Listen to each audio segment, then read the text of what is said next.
Well, good afternoon, Kansas City Baptist Church. It's Monday afternoon, a nice sunny Michigan afternoon, and I get to bring you your pastoral devotional. We've been in the Sermon on the Mount in Matthew chapter 5, and on Sunday, Pastor Chris talked about verse 4, which says, "Blessed are those who mourn, for they will be comforted." And if you missed the sermon yesterday, I strongly encourage you to go and look at it. It was a very intense but good consideration of our sin and what weeping over that sin looks like. But today I want to focus on the second part of that verse, on what does it look like to be comforted in Christ or finding comfort in Christ. And if you're like me, the last couple months, I feel like I have said more than ever in my life, that's not right. I can't believe this is happening. I can't believe that happened. I can't believe this is unraveling, or whatever the situation is. I can't believe how many times I found myself mourning over injustice in the world, and on a personal level, on a familial level. I mean, just you can climb through the different stages of it. But I feel like I've said that so many times, that's just not right. And so I was thinking, how does God comfort us? What does his comfort look like? And I think there's two things that we need to really make sure we don't mistakenly assume. And the first one is that when we read in Matthew that those who mourn are blessed, for they will be comforted, God's comfort isn't just a little shoulder pat. There, dear. It's definitely not that. It's also not God just sitting idly by in a passive way, looking at wrongs in our lives and in the world and choosing to do nothing. I think when we ask ourselves, how do we find comfort in Christ? There's three tenses that we need to concern ourselves with: the past, the present, and the future. And the first part is the past.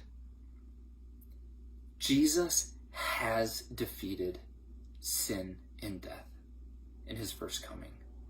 And that's incredibly important for our ability to be comforted in the midst of trying times. That's how we know God is not sitting idly by or being passive about it, or just there, it's going to be okay, I'm sure things will get better. No, Jesus actively took a stance against sin and death and the tragedy, the leprous, cancerous nature of sin in our own lives and in the lives of those that we love.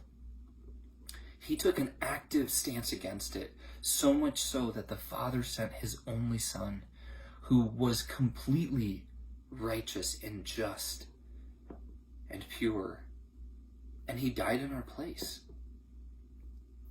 Because of that, the past tense, that Jesus has defeated sin and death, brings us to the active present tense. How are we comforted? If you're a follower of Jesus, you should be comforted because God is with us.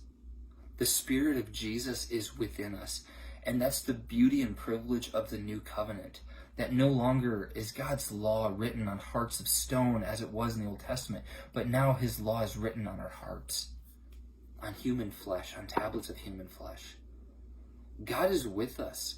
He's with us when we feel alone. He's with us when we feel like no one else understands what we're going through, or when we feel like we're weeping over something and we just can't express it for whatever reason. God is with us, and we should be comforted by that. And the third tense to consider is the future tense. That even though Jesus has defeated sin and death, Isaiah chapter 25 talks about a really special time that's coming. I want to read just a couple verses from Isaiah 25. It says in verse 6, "On this mountain the Lord Almighty will prepare a feast of rich food for all peoples, a banquet of aged wine, the best of meats and the finest of wines. On this mountain he will destroy the shroud that enfolds all peoples, the sheet that covers all nations. Listen to this, verse 8. He will swallow up death forever. The sovereign Lord will wipe away the tears from all faces. He will remove his people's disgrace from all the earth. The Lord has spoken. This is talking about the Messianic banquet, the wedding feast of the Lamb, the time when Jesus' reign is going to be fully consummated, and when he's going to put that final end, casting sin and death and Satan into the lake of fire, into the abyss for all eternity. And we're going to have the wedding feast of the Lamb. We're going to have an incredible celebration with Jesus when we're no longer hindered by our sin or our sorrows or anything like that. And that language should ring very familiar in your minds if you know the end of Revelation, when it's describing the new heavens and the new earth. And we read in Revelation 21 verse 4 that God will wipe away every tear from their eyes. There will be no more death or mourning or crying or pain, for the older things have passed away, and God is going to make all things new. And that's something we should be so excited about, and that should be a hope and an encouragement to us in the midst of difficult times, that God comforts us in a very real way. And in Matthew 4, Jesus is setting the foundations for this future messianic banquet that's going to take place.